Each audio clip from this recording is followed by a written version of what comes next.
Awesome, yours. Um, so yeah, just I guess jumping into Coelioxys and maybe Heriades following. So everybody in the chat, everybody should have gotten about 20 minutes ago sent Mike's most recent Heriades guide, and that'll also be up in the team if you wanted to pull it up there. Great. So yeah, Thanks, it's the Claire. you guys show. Yeah, so Mike has not been able to attend the last round of Coelioxys things. So I think in particular, we've just got a couple more to do, males that I have specimens of, but that'll be an opportunity for Mike to talk Coelioxys talk in a general way too. And then I think we'll just go back because the problematic one for most people, because they're so common, is just have another discussion of sayi octodentata to do that. And then we'll start in on Heriades. So I'm going to let's just do rufitarsi, tarsus rather. It is a lovely male because it's got this feature, which unless Mike says something else, is a gimme. So I gotta share my screen. Sorry. Yeah, super distinctive males. Yeah. Can't really confuse them with anything if you look. And is it just Latimanus that they're, or do they have a couple others that they're parasites? I don't know that for sure, but Latimanus seems to be the one that, I mean, I always find them associated. And that species hardly gets into Missouri. I mean, there's 1 or 2 records of rufitarsis in Missouri, but as you go further north into Iowa, yeah, and into Minnesota, and it becomes very common. I'm not looking at the range map. Does it also parasitize the Latimanus lookalike, who's the western? Paraherda? It's western. Yeah. Don't know, Sam. Can't recall off the top of my head. I would think so. Yeah. I mean, are there records? I guess we'd have to look at the map, which we can, but so Paraherda may have this, you would think. Great image. Okay, so here is so Coelioxys, with the distinctive rear end of 4, but sometimes more spines on it. Often patterns of the spines and the hair pattern and the look and feel can be pretty distinctive, but hard to describe. So we often use other characters to differentiate them. But this is where looking at pictures and also having your own synoptic collection is useful. And what Mike and I would do, particularly in the past, would be, if we're not sure, we to go in and look at a collection, see a range of things. But rufitarsis is got this lovely, long, very linear slot, really, with no pits inside it that run on T2. So here's T1 up here, and then and this is the edge of T1, and then T2 is here. There's I'm having a hard time controlling this cursor, but this depressed area, and right behind it is the slot here that is just what it sounds like, very long, more lengthy and linear than any other species, unless, Mike, you know of something else. Not in the U.S. that I know of. Nope. Yeah. I mean, that's a unique feature. There's a lot of action sometimes. Maybe half the species of males have something here in this area, but they can be grain of rice-like or a little bit linear, but they're I can't think of any that are more than about half the length of this one. So, and a lot of those have pits on the inside that are super visible and things like that. And this one's a pretty large species relative to some of the others. Yeah, because its host is one of the largest megachile. Right. So that's pretty much all you need. I've got one on deck. I don't know that there's anything else we really need to see. I'm not even sure there's any other features that would be that different if we looked at it underneath. But it is, particularly in the females, this is a species very closely allied with Coelioxys sayi and octodentata, and we can pull the specimens, but I think most people know that the female sayi has a very nice sort of cleft or emarginate clypeus that, unless it's really, goopy,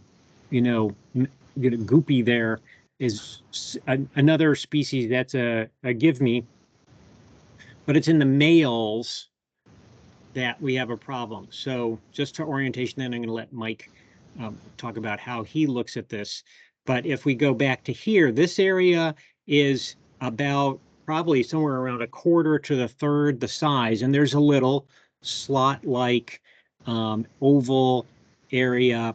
I can't remember if there's any pits in there or not, but they're on T2 in the same sort of way, but both species, octodentata and sayi, have the same pattern. And Mike, do you want to talk about how you think about separating the male octodentata and sayi? So we have that on the video chat. Well, I know when you talked about these two species last time around, you mentioned the two primary things, the grooves that go across T2 and T3, T4, being a little different between the two species. And in octodentata males, those grooves that go right across the entire width of T2 and T3 and T4 are deeper medially than they are in sayi. But there's also some variation, and there are specimens that you and I, if we looked at the same specimen, I might say, "No, this looks like the octodentata condition," and you might say, "Oh, it looks more like the sayi condition." So that in itself, when it's distinct, it's really good, but it isn't always. And so another feature that's mentioned in I think most of the identification literature is the red legs that are more predominant in octodentata males than they are in sayi. But in the Midwest, that's not always useful, because there are sayi males based on the tergite grooves that have reddish legs, all or in part. So there are specimens that I honestly don't know which one it is, and the genitalia don't help. Sometimes the hairs at the very base of T1 are a little different, shorter in one species, longer in the other, but that varies, and of course the hairs wear off. So this is just a problematic species, these two species. So don't feel, the females are straightforward, but the males can give you headaches. And we'll see when we get into Heriades that we've got the same problem there of one sex is differentiable and the other is not. So here is what and we also, I think, see the same problem with leg color in the East too, like where we are. I use it as a hint, but I'm spending a lot of time here on T2. So here, just so you have a frame of reference. So here is that same slot, but much shorter, but same idea, same place. They're related to rufitarsi or tarsus. And now here's this gully, this groove, I guess we would call it, and it goes through on both sides. But this may be one of these cases where it's a little ambiguous. So in the best of all worlds, this is actually a pretty good shot, because you can see the shadow of the groove pretty well, and you can see that it becomes less noticeable here. And so, you might even be tempted to call that sayi, but what I'm looking for is this pretty much continuous pitting across there. And my impression, again, this gets into why Mike, I think probably you're more conservative than I. I tend to most of the time be able to put a name on it. Whether I'm right or not is a different story. I'm looking at this and saying, okay, well, the groove is flattening out there in the middle, which is a sayi character, but the pits continue. So I moved it because it had reddish legs too into a octodentata position, but maybe I should have. Oh no, said, I agree completely with that. Okay. That's a good image, and you can see because of the shadow, but you see that ridge extending all across there. And if it were sayi, and you can also on T3, it's the same. In sayi, that wouldn't look like that. It would be a little fuzzy, a little flatter medially. Let's see if I can, I should have a sayi picture here too. And these pictures, we've been using these pictures more just because, guess what? They look better than the views under the microscope. And, but we can use the microscope to drill in as much as we want on these things. So here's sayi, and let's see what this one has here. And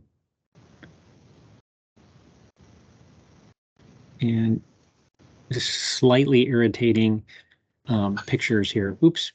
So you can see even from up here some darker leg action, but here is, I'm using this cursor here. There's that little tiny slot. It's really not much bigger than 2 or 3 pits, and you can see the groove just above it, grooving up here, and then it becomes very shallow and sparser. But you can also see, like, oh, without looking at a lot of comparative things, and that's what I'm sure Mike did the same thing. You just spend a lot of time looking at collections and like back and forth, back and forth, back and forth. Here you can see that it's flattening out right here to here, and this is a little sparser, but in the it's I agree with it's not great. That's classic sayi right there. Yeah. So that's the slight difference, you know, and it does, you've got 2 good images, but there are some, we could find other specimens that were in the middle a little bit. Mm-hmm. But these are good examples. Yeah. So I, just to do natural history here a second, I tend to find, my impression, and I don't know that I've really quantified this at all, is that octodentata is more associated, because I think it's more associated with brevis, with drier, sandier habitats in a very general way. Not, you can't lock in like you can some species, and sayi is more ubiquitous and more common, at least in Maryland. Yeah, they're both. What do you think? They're both common in the Midwest. I mean, yeah, equally. I mean, you find them together. And I've reared them from mendicant nests and brevis. So I don't know. But they're very. I mean, they're everywhere. They're in the city. They're in the prairies and everything in between. Both of them. So. Okay. Will also wants to contribute from before that his sites. I'm not sure where you are, Will. I know I should, but out west, I think, right? Our sites with lots of paraherta also have lots of rufitarsis, but we haven't excavated any nests. Okay, that's good to know. Yep. Puget Sound. So, yeah.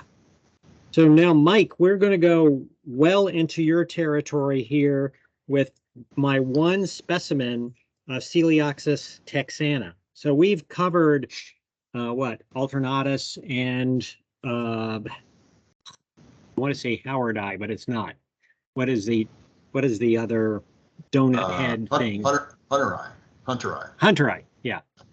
And so I'm gonna see if I can call up so I have it as a specimen. I don't have a picture, but let's see if I have Hunteri or alternatus males here. Yeah, and these are species with the females and even the males to some extent, have those that very long abdomen too. I mean, they all do to a sense, but those 3 species, it seems to be maybe extreme the way it's gradually tapered. Yeah. And they also have different hind ends, but a lot of them do. Right. So, well, anyway, I'll pull up the guide and talk about it, but let's get the specimen on the screen too that I have, and you see if you agree with my determination. It is actually from Texas. Okay. And was on a family reunion. Of course, I spent most of my time collecting. So who wants to talk to relatives all day? Yeah, there are All right, so just a few records of Hunterii in extreme southern Missouri, and I think that's as far north as it gets. no, this is Texana that I'm looking at. I'm sorry, Texana, right? Yeah, yeah. Oh, you just have a few records too. Yeah, yeah. Okay, so I'm going to go to the guide here, and we can see what I can't even remember what was written about the differentiating the males.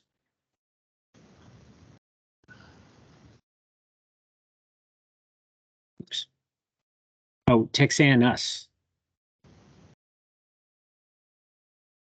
Oh, maybe well, let's look at, I'm not sure what is differentiating in the guide, but we'll do characters and Texanus. But what do you look for in this species? Well, those three, Alternatus, Hunterii, and Texanus, are very, in the males are very similar. Actually, I'm trying to remember now. It may, see what you have in the guide, and that'll jog my memory. Well, in the guide, well, let's look at, we'll do differences. So we'll do this versus Texanus versus Hunterii. And so it may not even, it's possible because, again, I'm not sure that it may not resolve. See, we have a Alternatus versus Hunterii character here, but nothing. So the Texanus must be, yeah, because all these are overlaps. So orange and red, and that has also scored for both. The pitting and between the ocelli and the vertex have similarities. This is similar. These are just telling two species apart. This talks about the double rims on the other underside. Hunterii is given for a broad number, and Texanus I've only have as having having both the amber and the other rim notched. So I'm not sure how I may have used Mitchell or something, because it looks like Discover Life doesn't have enough information to resolve this species from. I'm going to put it back under the scope here. Is the side of the face, the cheek, is in the lower, relatively speaking, the lower half of it. For those three species, it's different in each of the males. And it really helps to have representatives of all three to understand the differences, because they are subtle. And I mean, for a long time, I was confused until I actually had specimens that I was confident they were all three Hunterii, Alternatus, and Texanus. Then I began to understand the differences. But again, so we may have to.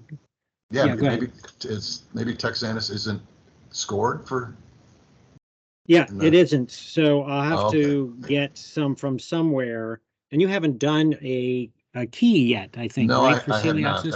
That's the one, because Mitchell's was so good, relatively speaking. I thought, well, I can't really improve on that. So I find it very useful. But no, I've started. It's in longhand right now, but I'm working on it. It won't be much of an improvement. The thing with Mitchell's key, which is very good for Coelioxys in the eastern U.S., he didn't have male Hunterii at the time, so that's missing from his key, if I'm remembering correctly. Interesting. They didn't know what it was. So the female was described, but the male wasn't. And just be a little bit aware of that if you use Mitchell's key for Coelioxys, which is good, very good. I'm going to switch this around because the leg is in the way, as they are sometimes want to do, to tuck in their legs next to the head. And so this is not going to be very revealing. Do you have Alternatus in Maryland? I do. I'm not sure I have it in nails. So it's uncommon. Yeah. Oh, yes, meaning in general. Okay. Yeah, we have records of both. Hunter eye seems to be, if I recall, the most common.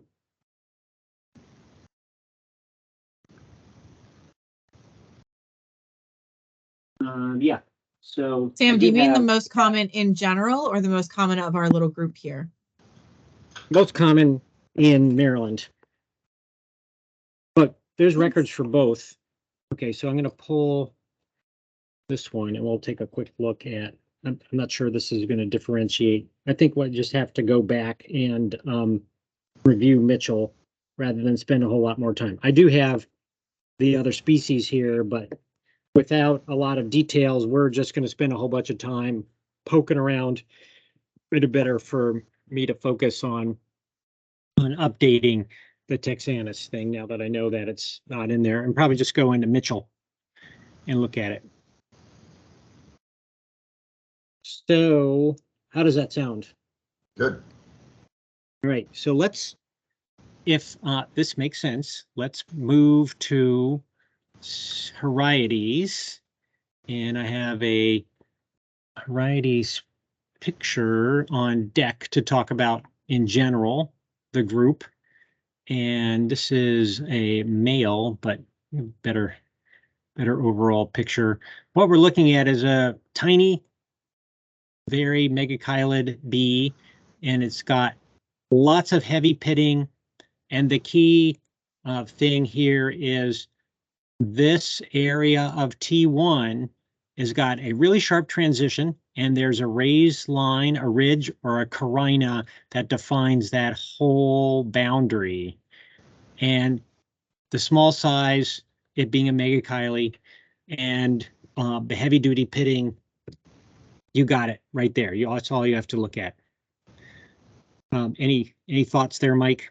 Yeah, I always think of them as bullet-shaped bees, you know, and it's really, they're fairly unique in just the overall appearance, you know, easy to recognize in the field. And they do, some of them get fairly small, you know, 5-6 millimeters, and the bigger ones get up, maybe get up to 10. So it's a small, narrow, heavily pitted bee. They basically are the shape of the little powder post beetle style tunnels that they're nesting in. Yep. And for whatever reason, they've got enough problems that they've just gone massively pitting. Like, I don't know what their enemies are, but do they have nest parasites? Yeah, Any I've raised Stelis from their nests. Ah, okay. Yeah. Okay. But I forget which species. Which one? Which Stelis? You know, I'd have to look in the. It has to be. It can't be Latitarsis. I think it was either Labiata or Lateralis. I'm not sure which one, but it was one of those. I can look it up and find out. Okay, interesting. I mean, that seems late because I think of these as midsummer to late summer, and I think of Lateralis as Osmia pumila, you know, nest parasite. Yeah. But I'd have to look at my records in terms of dates for that one too. Okay, so I think we'll I was gonna say Rob also taught, at least when we did our class, that the propodial triangle had these like very, very regular pitting. Was another thing he showed us. That's the thing. Oh, on let's see. Or if not pitting, those like so squares. that would be right not along pits, there. those. But a couple of other things would be like Stelis sometimes has these. So there's the picture right there. These, but maybe exactly. You know, I have an impression that Stelis, for example, can have basically that same look and feel of the pits. Yes, I agree. But there might be something else. The interesting thing with Stelis, not to backtrack, is that sometimes you have defined pits on the sides, and then it sort of disappears. The middle ones disappears and shows back up. A lot of subtlety there. So I'm thinking maybe, so Mike has a key here, and let's go to that. I've got it open somewhere, or I thought I did. Gosh, where did I do with it? Oh, I think I opened it up in the an email instead of opening it all the way up. Let's just pull that back up.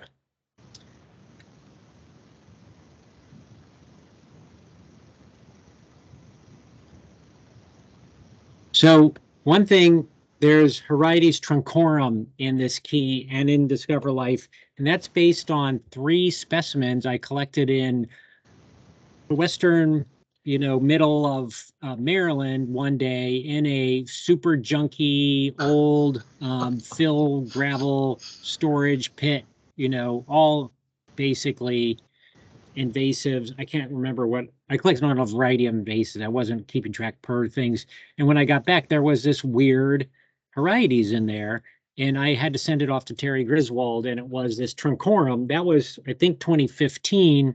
I've been back to the general area, but, essentially only once and didn't find it again. Hasn't shown up before, but, there's several instances where a detection occurs of a invasive species, then there's a big lag, probably while they're, increasing greatly, and then they sort of explode onto the scene. So this is a very common European species. It's a hole nester. It'll if you in Europe, if you drilled holes into pieces of wood like you would for osmia, you commonly get this species too. So I kind of have an expectation that it's going to show back up.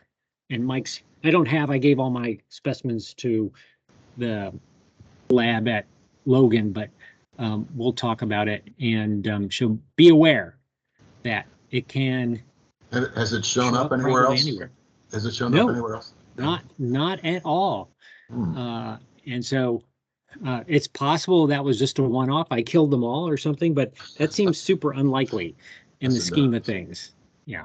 And the interesting thing is at the same site, the same time I can't remember, 2 males, 1 female, or 1 female, 2 males. So they're ready to go.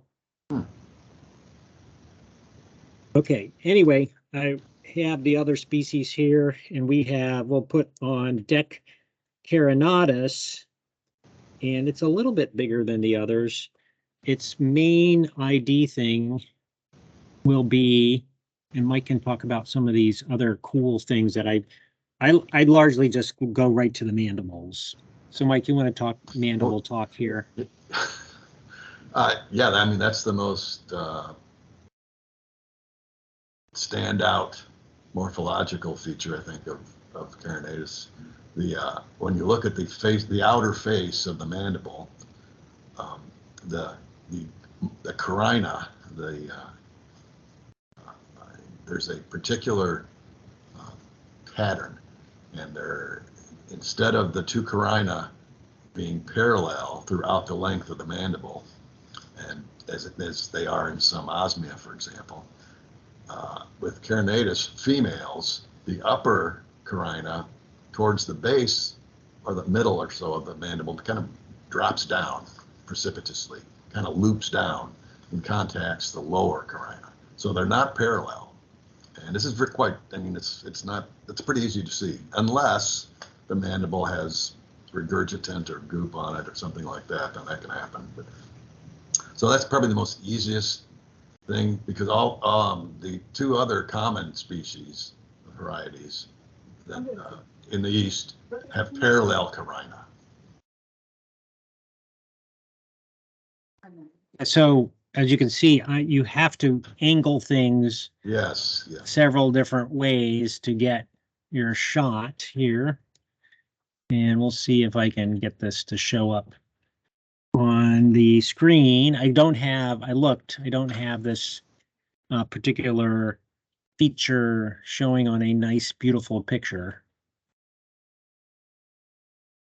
So I checked this thing. The problem is I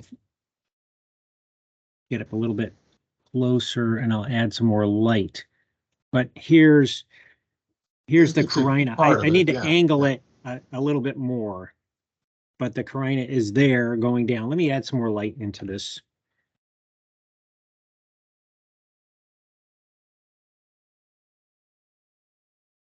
And you'll see, and Mike, you can talk about that.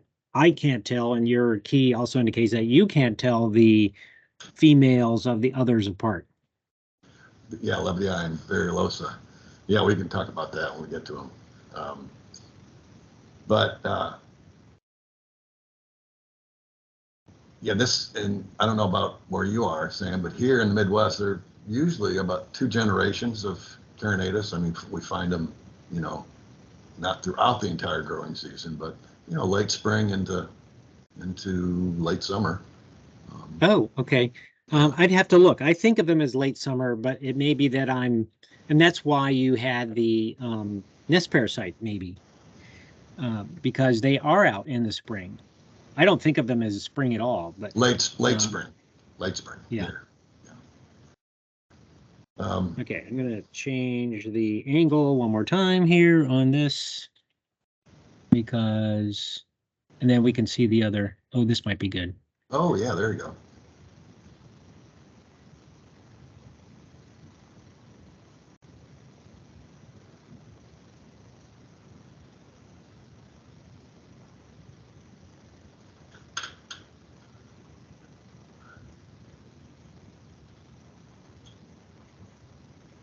Okay, you see both mandibles. There's a fair amount of goop on here.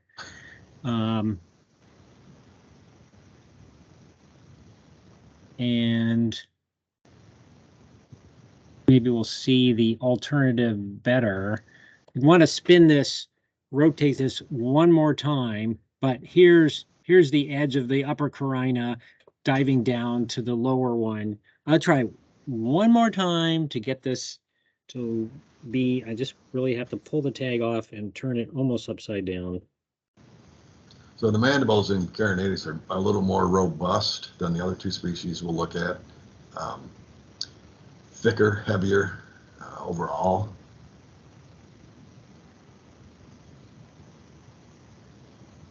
And then carinatus is a resin carrier. That's what they use to partition their cavity into individual cells. Are the others not resin carriers? You know, I'm not sure about that. I'm trying to remember. And I don't even know that I suppose we should know that.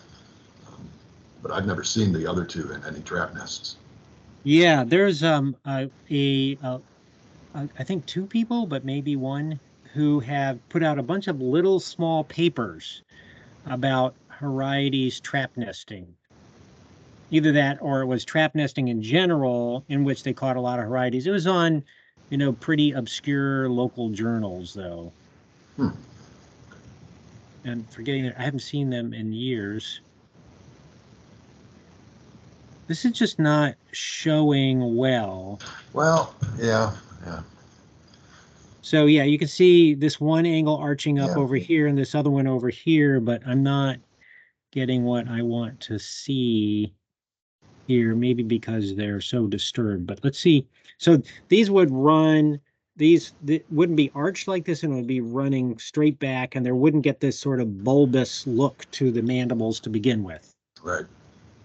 In this thing. So let's pull up variolosa. Oh, but you have the denticule thing, which should be here and here on the Clypeus on this species as alternative. Yeah, you kind of can see a little bit of the there. those 2 shiny things. Yeah. So if you get frustrated like I am right now, you can actually have, there's actually another character, which we'll move to right now for this species. I don't know if it was showing up on those pictures or not.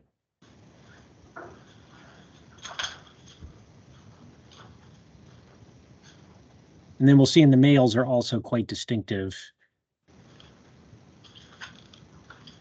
in comparison. Actually, that might have been a better shot, the other one, because its hairs are hiding these little teeth.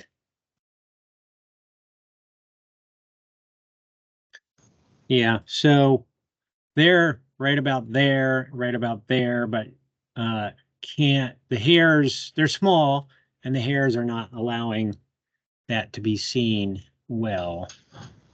We'll shift to the other species group, but you can see here's the carina out front, but see how big and wide, and here's the carina over here diving right down there.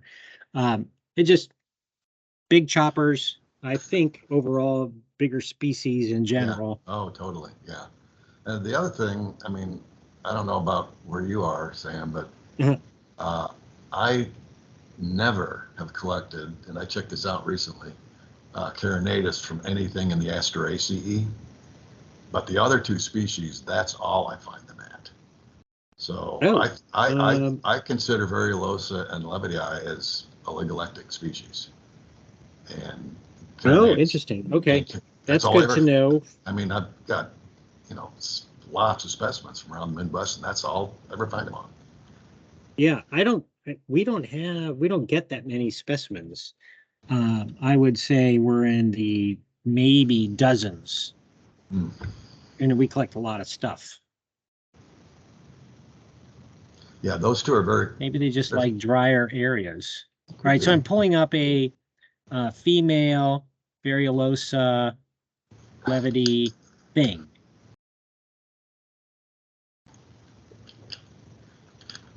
Oh, there we go. I think we're going to be able to see the mandibles pretty well here.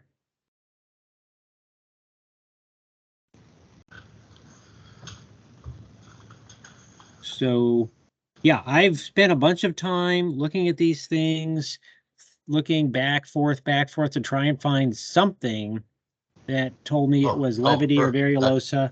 That's perfect. Yeah, and also, let me just bring it back down a little bit.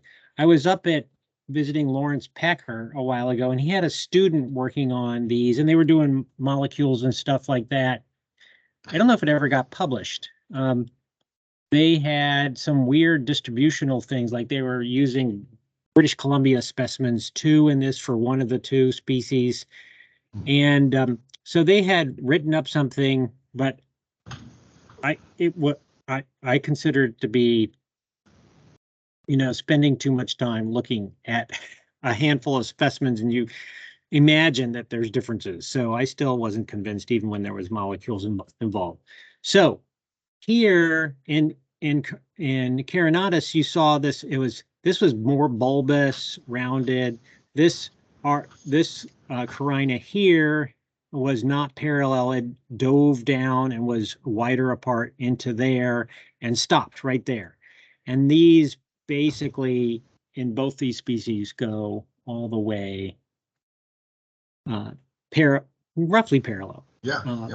To the base. Yeah, very different from carinatus. Yeah. So Discover Life has great illustrations of these two. Yeah, and where drawings become useful. And this is brighter here, and you can see it. So when you have it, that's it. That's you. It's one or the other. You can't tell the difference. I think that Mitchell had a way to tell them apart, but I could never get that to work. And it sounds like you had the same opinion. Well, the other thing I think it's important to mention, truncorum also has parallel carina on the mandible. Oh, yeah. So that, let's look at your key here. And hey, Sam, it's not a perfect picture, but if you do go into our the species page, there's a picture of the mandible from the Logan lab. Oh, okay.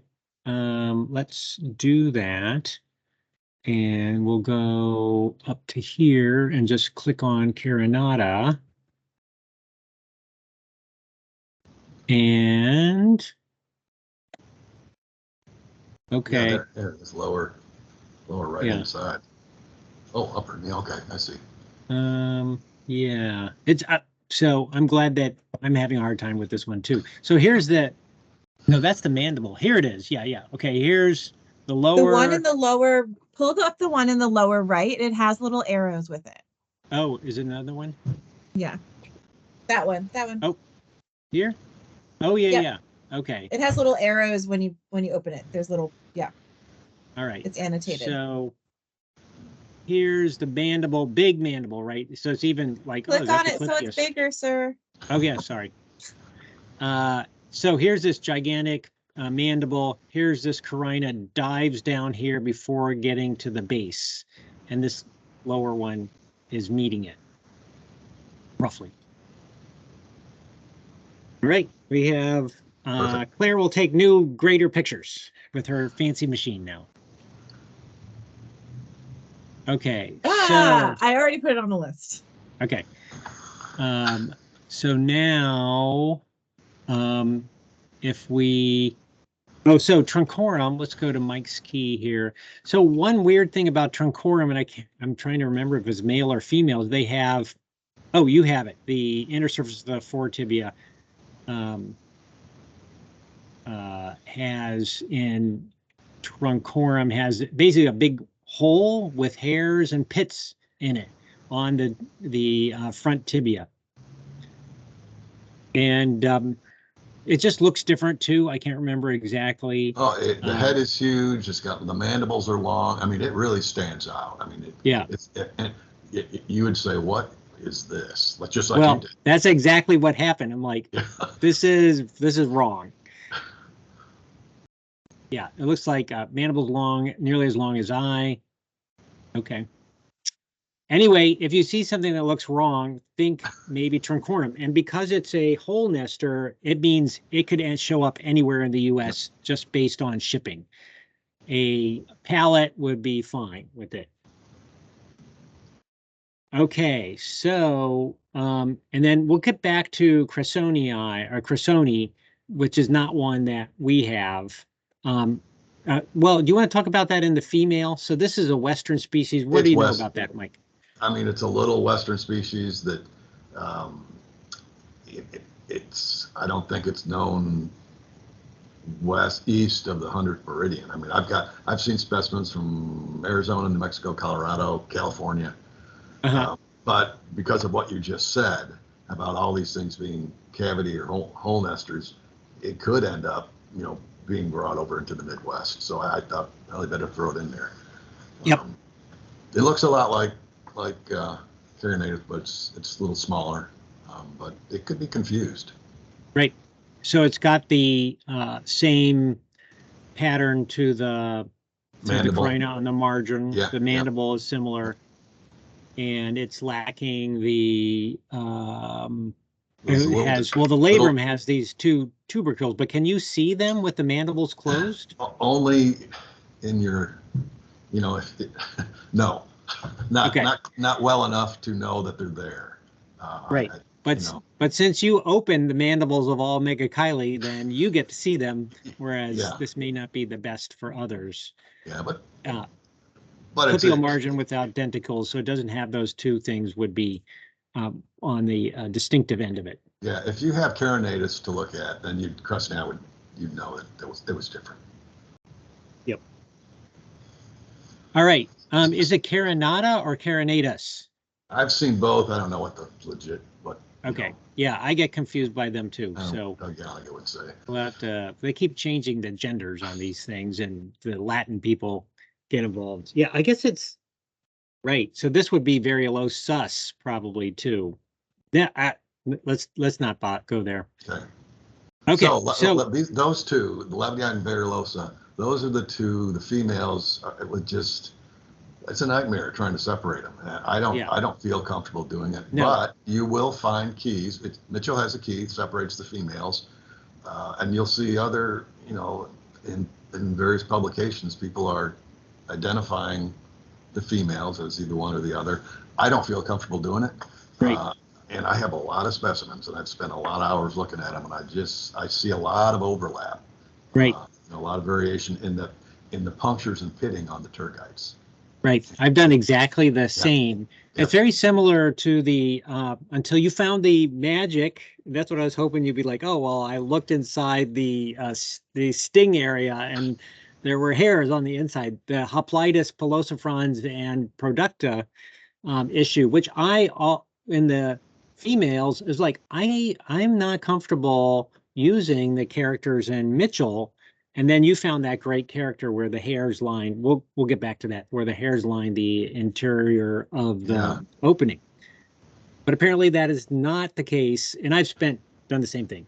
Tons of time, can't find any difference. So what we're saying is that if Mike and I review your article and you're separating females, you better tell us what the magic is, or we might make a little note. I think it's legit, though. I mean, if you've collected just males, if you're doing a survey in some piece of property and all you find are males of one or the other, I think it's legit to say that, you know, any females you collect are the females of that species. I'm comfortable with that. And we see mostly leavitti where we are. This is relatively uncommon. Yeah, they're both fairly common in the central and lower Midwest. All right. Again, only on Asteraceae. I mean, that's that is so interesting. But they're both. That doesn't help separate them because they both are. Yeah. Okay. So what time is it? Do we have time to get into the males, or is this a stopping point? It's 1:51. Okay. Well, maybe we can talk about it, and we'll bring out the pictures, and then we'll get into wrap it up next time. So if we go to back to here, actually I have good specimens to show. I don't know that any of these have, well, maybe some of the information from I don't show the undersides usually very well. See, that's all hidden there. So let's go to the page again and look at what this was H. So Harold Eichard had done this, and he, I believe, will show here in carinata or carinatus I guess I have carinata here in the guide. That should be pretty up to date. But what you're looking at is you're going to spend time on T2, and T2 for the 3 commoner species will separate these out, and there's not much else to go on besides that. But fortunately, it's pretty good. Let's see. I thought he had a shot here of the here we go. So if we look at this one and look at it a little bit more, so on S2, did I say T2? It's S1. Oh, it's S1, right? Yeah. So S1 has this is a pretty good angle on it. It's projecting way out, whereas in leavitti and variolosa, it's a much more of a low rise. This is like, I always think of it as like a woman's bonnet. Usually there's a face, this is not showing well here. There's a face on the front that's pretty flat, and then this very tall peak, and then it tapering off to the back. Mike, do you have anything to add on that one? Yeah, well, the other one is the apex of, or the apical margin of S1 is truncate in carinatus. Yeah. And just like totally squared off. But with all of these male Heriades, the big problem is when they die, their abdomens curl up in, I mean, it can. Yeah, really tightly. Yes, and it can make the sternites very hard to see and easy to misinterpret. Because you can't see them well enough, maybe. So that's, and I think more than any other genus of bees, the males just as bad as osmia sometimes. Right. If they just curl up. Yeah. And so I end up with a bunch of species designations on these too for that reason. Is just, we also, because we're gluing a lot of these, you know, there'll be a big glob of glue right there too. So it's like, all right, you know what? We're just going to call that Heriades species. Easy to tell, but then the individual group is difficult. We go back to the guide here.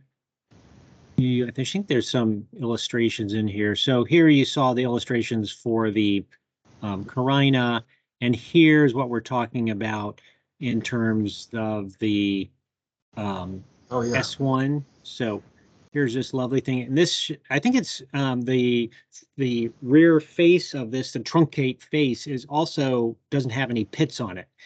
And this is flat across. Whereas in the other two, this is going to, this angle when looking straight down is going to be pointed to, and that's an important character. I don't know what you think, Mike, but whether totally. it's acute or obtuse, but it's definitely not that trimmed off one in carinata. And then we go in Discover Life, we go into a lot of details about hairs on T2 and what's going on the peak of, or actually, I keep saying T2, I meant S1, what's going on in terms of some of the characters up there. But I think we'll return to that because I do have good specimens of all three of those next time. Anything more to say on that? No, but that's one. Yeah, if you can see it, you know, get a good view. It's those three are easy to separate. Yeah, if they're not all curled up and covered in glue. Yes, right. All right, so it sounds like awesome. We'll leave it. Sounds like we're gonna do Heriades males next time. Mm-hmm. Do you want to make a shout for a sec, like what we're going to transition into? Is that going to take up all your time? Did we cover Hoplitis already? We did. We did. Okay. I don't know. Cholostoma? There's sure. There's I'm trying to. Where's mysterious Philadelphia? That would make sense. And there's a couple of invasives that can show up. Who knows where? I don't know what their extent would be. So let's work with that one. Yeah, that's a good Sounds idea. good. Any questions? No, the chat was extremely quiet. These species level ones, I think maybe we don't have as much. Yeah, you're being so thorough. There's not as much to backtrack on. I don't know about thorough, but. Well, everybody knows that they can send us pictures and questions, and we'll address them as we may. Right. So, okay. And we talked about, now that Mike's back in the game, we talked about maybe we should designate a day. Maybe it could be the next time. We could say, hey, send your mystery pictures, and we'll, as a group, try and figure them out. Now, pictures are limiting, and we often I often struggle in particular, but we could, if people have some specimens they are not sure about, and they have the ability to take pictures, which many people do now, then a variety of views of those pictures would be great. And if it makes sense to you, Claire, then we could, would they have the ability to share their screen, like a random participant? Can you set that up so that anyone can share the screen? I think so. Mike, you're able to share your screen, right? When I make you a presenter? I don't know. I've never tried to do it. I think so. I'll play with it with Sydney or somebody. Bonnie did just ask in the chat, what does S1 look like in cressoni? So I'm not sure, do you mean male or female? Probably male. Probably male. Yeah, I would imagine. It's in the key, but it's truncate. Male. S1 is truncate, like it is in carinatus, but let's see here. It doesn't have that tubercle that Sam showed, that down the bonnet. It doesn't have that. It's just simply truncate in the shape of the segment when viewed from above or below, depending on your direction. Yeah, it doesn't have that downward projecting thing. Thank you. Well, we also haven't done for a while, like we did a Mega Kylie wrap up because that was such a big long series, but we haven't done any, intermediate wrap ups. So maybe that, like the idea that you just mentioned of bringing in any pictures of the last couple of things that we've covered. So we, since that wrap up, we've had Stelis, the Oh, you did steal it. Anthidiines, Coelioxys, and now Heriades. Yeah. Yeah. I think it would be good to have add more questions and to bring in some mystery pictures, and then we'll see what we could do. Yeah, sorry, No I missed promises. Steelers. Yeah. No, I'll make Steelers that were as fun. the next one, and then after that we can start moving into those last random trickly megachylidase that we have left now. Okay. Sound Okay. good? Sounds great. All right. Cool. Well, thank you, Claire, for Thank you very much, making Claire. it all work. Yep. Good to see you Thank both you again. both. Yeah. All right. Bye, everybody. All right. See ya.